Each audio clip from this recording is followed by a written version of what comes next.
After seeing everybody else on RuneScape challenge themselves by restricting their accounts, back in August, I did the exact opposite. I created the first ever Maxcape Speedrun series with zero restrictions. After investing insane amounts of GP, time, and learning unique methods, I was able to achieve max total within 792 hours. Now though, it's time for something else. I'm going to recreate that exact series of Maxcape. However, this time, we'll be choosing Hardcore Ironman mode. On a Hardcore Ironman, the Ironman part means we can't use a Grand Exchange. All the items we have to get ourselves or from shops. For Hardcore specifically, you only have one life. Once I die once, I turn into a normal Ironman, and should that happen, I'll continue the series as usual, just as a normal Iron. When I started this account, I did want to do a normal Ironman speedrun. However, there's no downside to starting as a hardcore since once I die, I become a normal Ironman anyways. So why not start as a hardcore and see how far we can go before dying? My RSM might confuse some of you that have been watching my Twitch, so please just watch the whole video and you'll get an explanation. But for now, we'll go with the name FE for Iron and Ask to Max, short for Fast to Max. The first step, which we're doing right now, is just collecting some items and supplies we'll be needing for early game questing and skilling, since we can't trade anyone. There's a bunch of random garbage on the floor here that's pretty useful. Our first big goal in the account is going to be the same as any other Ironman in the game. We're going to get 50 firemaking for Wintertodt so that we can grind 99 immediately. For those unfamiliar, Wintertodt is a skilling boss that when you have lower HP, you take less damage and use less food. In other words, finishing 99 at 10 HP while using cakes to heal is significantly better than waiting until you're 60 HP or even 99. Because when you're that high HP, you take more damage and have to use sharks or even brews to heal the same amount that you heal with cakes at 10. Couple this with the rewards it gives, such as early game raw cash until we have an actual money making method, and all skilling supplies such as gems for crafting, raw fish for cooking, logs for hunter. It gives everything. This is how 99.9% of Ironmen start out, since it's such low requirements and such high rewards. Plus, like I just said, you literally use less food at 10 HP due to the HP scaling. For the first step on our journey to 50 firemaking, we're going to be hopping around the top floor of Lumbridge Castle and lighting these 4 logs until 15 firemaking, so that way we can start lighting oaks. After lighting a bunch of logs on my alt in a world while doing this, I hopped back on Feast to Max to pick up the ashes, because despite being an Ironman, Ironmen are allowed to loot ashes from other accounts. These ashes are needed for questing. While getting my ashes, I also realized I forgot something.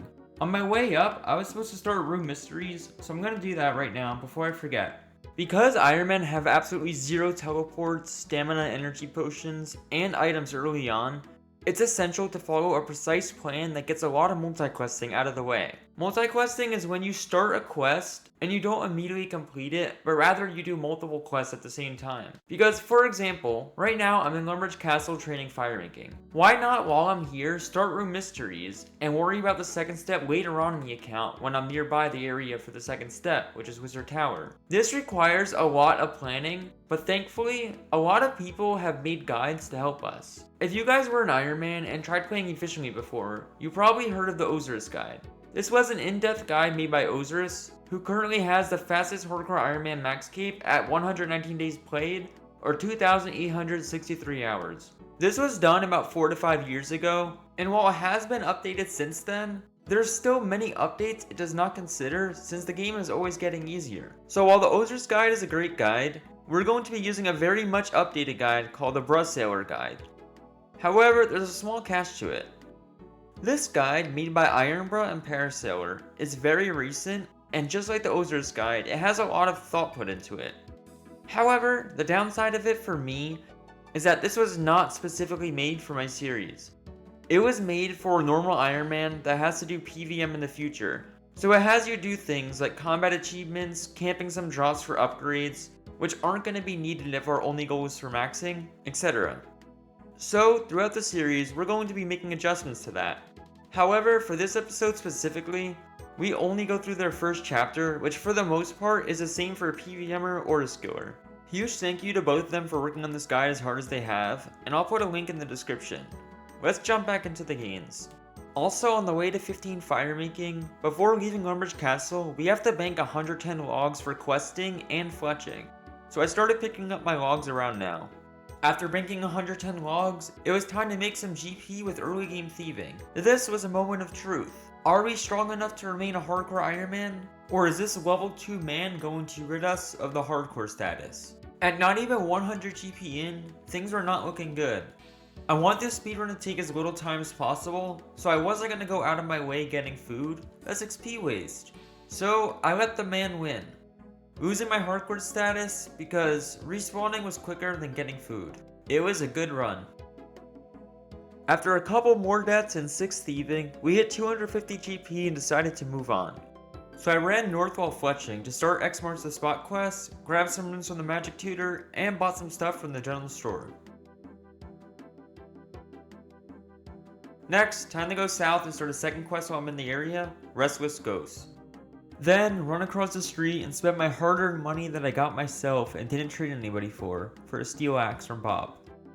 Continuing a step on X marks the spot, and then heading south for yet another quest, Mistland Mystery. I start this quest south, and it's on its own island where I can leave after, so I actually end up doing the whole thing, getting us our first quest complete. I also got level 6 crafting, and I did turn off the little interface for level ups, so unfortunately for this whole series we won't be seeing those. Despite me liking the look of them, it does have a lot of time loss, especially when it interrupts skilling. Next, on my way to Draenor, I run to the southwestern part of the swamp to continue the Restless Ghost, and grab some leather gloves for questing. After that, I'm heading to Draenor to buy me some food. Wines heal 11 HP, and you can buy them for 1 GP each, so I'll grab a full inventory. This is a teleport we'll be utilizing a lot, a minigame teleport to Clan Wars. This brings us to Ferox Enclave, which has a bank and a pool that restores our run energy and HP back to full. It's very useful for early games since you're walking around a lot. While here, I stepped right outside into the dangerous wilderness to get me some iron bars that we'll need for questing. Another useful minigame teleport is Soul Wars. This brings us to Edgeville with no real teleports. It's best to continue fletching as much as I can while walking/running, and while I'm here in Edgeville, I'm going to grab 2 nettles for questing, then head back to the wilderness with this lever, because when you hit the lever from inside the wilderness, instead of bringing you back to Edgeville, it brings you to Ardoin, essentially giving me a free teleport to there. Remember how I said I'll explain why my name is Feast to Max and not Fast 3 Max like some of you were expecting? Well, I'm about to start a quest, Haziel Cult. This quest has 2 different ways to do it, depending on who you side with lore-wise. That's all I know since I only hit spacebar and quick blue highlights, I don't actually know the storyline. But basically what happened on my other account, Fast 3 Max, is that I selected the wrong side here, and I physically could not complete the quest because with the side I chose, I had to kill level 13, and I had no combat stats. It was a big enough mistake to where after putting a year membership on the account, I had to restart. After carefully choosing who to side with this time, it was time for this account's first amount of stupid multi-questing. So I quickly started Monk's Friend, then I started Clock Tower. Then I completed Clock Tower while also doing other steps of Monk's Friend and Haziel Cole. Completing Monk's Friend and getting 13 woodcutting from it. And right here, the Brushseller guy says you get 35 woodcutting, but we're going to do something different. We're only going to get 15, and we'll do oaks later on.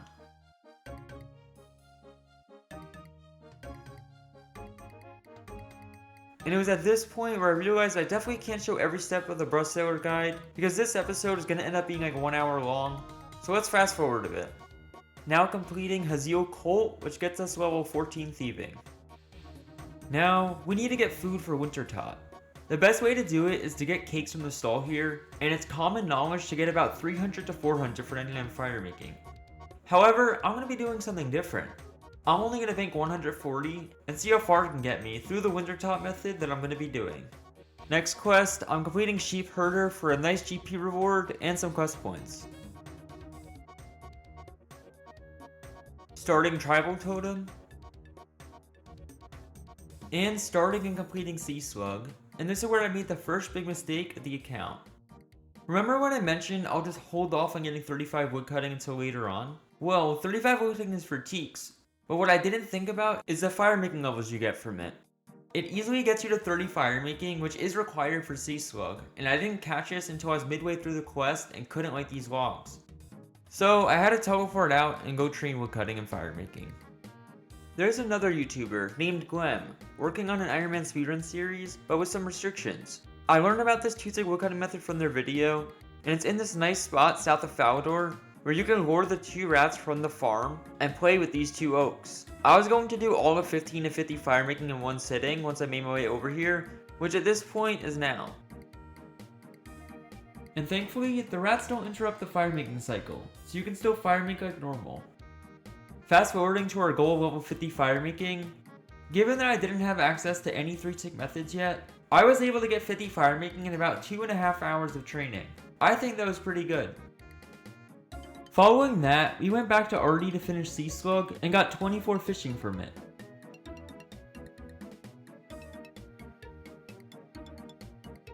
Continuing Tribal Totem, I learned there was a little bug here. You have to hit these arrows on the door to spell Kurt. However, if you click the arrows too fast, apparently the letter showing is alternative to what the game thinks is showing. So if doing this quest, make sure you click the arrows slowly. Finishing Tribal Totem now, which brings me to 27 Thieving. Then I teleported to Lumbridge, continued X marks the spot, and then completed Sheep Shearer. Finally made my way back to Wizard's Tower for the first quest we got, Room Mysteries. And while I'm here, there's another step for the Restless Ghost that I can complete. After that, I headed back to Draenor, finished X marks the spot, and ran north to start Pirate's Treasure. Please note that the XP lamp you get from this I'm destroying because I'd rather claim it later on. It'll make sense, trust me. I completed Daddy's home for some early game construction XP, because having 10 construction versus 1 at Wintertodt actually makes a pretty big difference. I'll explain that when I get there, and I promise guys we're almost there. There's also a lot of fletching levels on the screen, from adding feathers to arrow shafts that I made, and you'll see that having a higher fletching level than 1 for Wintertodt also makes a big difference just like construction. I then went to Rimington to train construction in my POH with the leftover planks I got, and ran south to do Witch's Potion. And the final quest we do outside of Zeah before going to Wintertodt, the Tower of Life, is complete. And now we're finally on Zeah, the island where Wintertodt is. But we get to start the quest Client of Kourend. And just for some backstory, Zeah is the biggest fucking island in the whole world of Gaiganor. Early on, when Ironman have no stamps or teleports here, it's a huge pain to work on, so we have to do some quest on the way to Wintertodt to save us time long term. Look at this small little island, the ice part at north is Wintertodt, and everywhere else I'm scrolling is the same island. It's crazy. Unfortunately, my PC was giving me some problems with crashing whenever I was opening OBS to record, so I do not have any clips of me getting to Wintertodt, but here's some early game leveling. This time, I did take note of my playtime when I did enter Wintertodt though. I was at 7 hours and 20 minutes played. But anyway, let's talk about Wintertodt, what mechanic I'm going to be abusing, and how long 99 firemaking should take. First things first, Wintertodt is a skilling boss that can be either soloed or massed. A lot of people choose to do these in masses, and there are 4 official worlds for masses: 309, 307, 311, and 389. Solos are good mainly for Ultimate Ironman or people grinding the pet because you get good loot for them, but the XP rate isn't nearly as good. Because we only care about XP rates, we're only going to be focusing on masses. The gameplay itself is pretty simple. You chop logs and add them to a fire for firemaking XP and points. However, there is a very important mechanic that is essential to our speedrun account. The reward crates are given to anybody who gets 500 points or more per game. If you get under 500 points, you get no reward and no bonus. When you do receive 500 points, there is a bonus of firemaking XP, that is 2 zeros added onto your level. So for example, if I'm level 55 and I just completed a Wintertodt game, I get an extra 5.5k firemaking XP drop at the end. Or if I'm level 80, I would get an 8k firemaking XP drop at the end. This is per game. What I did was I would scout all 4 mass worlds and always make sure that the only time I would log in the speedrun account would be when Wintertodt had between 56 to 62% health. At this point, I would log in, woodcut all my logs, fletch them, put them in the fire, and just as I hit 500 points, the game would end and I would get my firemaking XP bonus. After that happened, I would just log out until the next world was ready. Fletching normally isn't worth it, but it does get you more points. So when doing this hop method, logging in at the sweet spot of 60% always guarantees you 500 points as long as you don't get screwed over by RNG. So you get a lot of passive fletching XP from this. And the reason why I mentioned earlier that 10 fletching is significantly better than 1 is because the XP scales per level. At level 1 you get like 2 XP per log, while at level 10 it's like 10 to 13. This is 5 times better. The same rule applies to construction. Early on in the video, I spoke about crates having good rewards such as GP and skilling supplies, but these crates are bankable. I just finished my 10th KC, so I'm not going to go crazy yet and I will open these. But after I open 30 or 40 crates, I'm going to sit them in the bank. The reason for this is because skilling supplies you get varies based on your stats. Meaning if I'm level 1 hurdler and I'm opening all these crates, I'm going to get a lot of Guams and Harlanders, which are lower tier herbs, whereas if I hold them in the bank until I'm level 30 plus, I'll get higher tier ones instead, making it more worth my time. 12 KC later, I finished my second trip, and here I actually learned something for the first time of how little food you actually use at Wintertodt. I'm only bringing 4 or 5 cakes per inventory, and I only have 2 warm items. Yet, I am literally averaging 4 to 5 kills per cake. I think the reason for this is that I'm only logging in for the last 60%, and also I'm making sure to dodge any damage that I can avoid since I'm not AFKing or playing any alts. Not even 2 hours since I started Wintertodt, I managed to do level 50 to 67, and the rate is still climbing heavily since XP is scaling with every level up as we're getting more XP per game. The fact that I'm at 230k an hour starting from level 50 is just insane to me. I'm pretty sure the average rate is like 170k. I still haven't reset my rate yet, and we're at 250k an hour. Here's level 70. A bit later on, after resetting my tracker, these were the rates we were seeing. Starting from level 72 or so, we're already at 312k an hour. This was insane. This is the rate that normal people get for post 99 normal Wintertodt. Looking at levels past level 90, we're now seeing over 400k an hour firemaking XP. Here's level 93. At this point in the account, we had something added to Runelight that in my opinion was long overdue. Huge thank you to Muffin for spending 12 hours and creating a plugin that shows time played that actually works. Unless you guys specifically comment you don't like this, for now on, we're going to be having a timer on our screen that shows our playtime. So currently, about to hit 94 firemaking, we're at 1 day, 5 hours, and 38 minutes played. I can also show the time in hours played so it shows 29 hours. And to be honest, even to this day, I haven't gotten a layout that I prefer, so you might see it switched around a bit here and there. Here's 94 firemaking after a fat session of over 400k an hour. Being the great content creator I am, I enhanced my interface one more time for you guys for my last session before 99 firemaking. Here you can see all my XP rates on the side, game on most of the screen, time played, and the Wintertodt Scout plugin that shows all the world's healths. I don't remember if I talked in depth about the Wintertodt Scout plugin, but it's needed for this necessary and it can be found in the plugin hub. It will show each world, but it will only work if somebody inside that world also has the plugin installed. For the most part though, every hour I was here, it was working. Here I am hitting 98 firemaking, and it's important for me to note that since I've only completed like 5 quests so far, I'm going to be stopping about 50k short of 99 firemaking, because the rest of the XP we will get from questing later on in the account. Something I find crazy is that I finished 99 firemaking with exactly the right amount of cakes. On my final trip, I had 1 cake remaining in my bank. So it took me about 140 cakes for 50 to 99 firemaking doing this logout hopping method. Not to mention, instead of doing the normal 400 to 500 KC 99 firemaking takes, it took me 723 kill count for 99. The reason this is so high is because I finish every game with just barely above 500 points. How awesome is that? I wouldn't be surprised if this is literally the highest KC for 99 firemaking. You can also see the time played in the screen, 40 hours, and we're finished with the firemaking grind already. Let's review our whole progress today. On the left is my beginning stats, fresh off of Tutorial Island, and on the right is where I was at the end of the firemaking grind. I do genuinely believe that in terms of doing this efficiently, my fletching and construction level have skyrocketed comparative to any other normal efficient Ironman account. And the fact that I'm done in 40 hours of playtime, including the first 7 hours, I think this is a great start. Here's an easier visual to see the gains, along with our current EHP 43. We're currently 3 hours over EHP, but I have to say, it will be hard to maintain this over the series. I forgot to even mention my goal, but we're going to try to max within 1800 hours.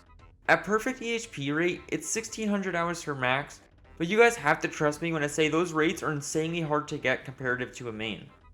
It doesn't consider a lot of GP making for certain methods, and there's some RNG involved in drops, so we'll see what really happens, but I think 1800 hours is a very realistic goal at the moment, but there's always a possibility of changing it for the better in the future. Anyway, kings and queens, thank you so much for tuning in for the first episode of this brand new series that I'm really excited for. Hopefully you guys are too. If you are, or screw it, even if you aren't, you should still subscribe, like, and comment down below. Until next time, peace out.